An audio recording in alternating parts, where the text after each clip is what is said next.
متاسفانه این حوله که استاد بانیت‌های زیاد آباد کرده بود امروز فرزندان اقامه دارند.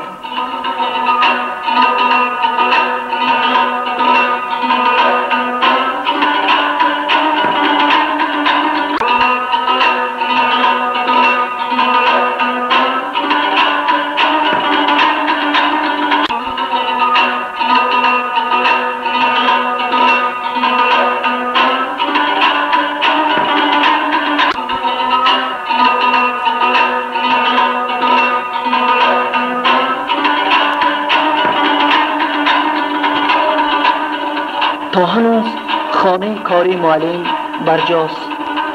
همسرش خاله چمنگوی قریب هر روز جیوان کتاب و میز کاری و لباسهای معلم را از نظر می‌گذراند. به صورت پدر فرزندانش دیده می‌دوزد. در خیال با او هم صحبت می‌گردد. از خوشی مشکل‌های فرزندانش راست می‌گوید.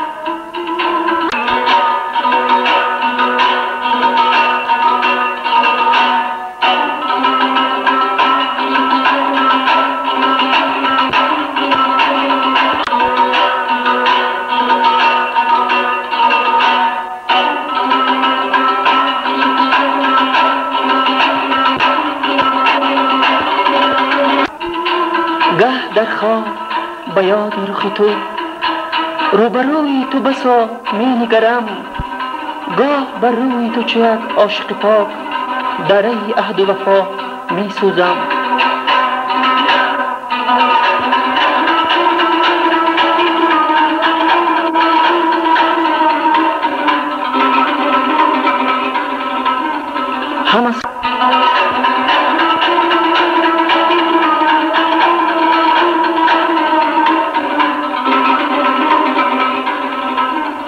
همه سال در روزهای یادبود استاد خویش و تباران در خانه او جمع می آیند. سر دسترخوان از لحظه های زندگی معلم خاطره های خویش را ورقگردان می نمایند. برادران، فرزندان و نبیره هایش با مهر سر هر سخن نام او را می گیرند. گویا معلم هم با آنها سر دسترخوان نشسته است. چه علاج که بازی قسمت چنین است. عمر نه به همه وفا می کند، اما از نیکان نامی نکو می ماند.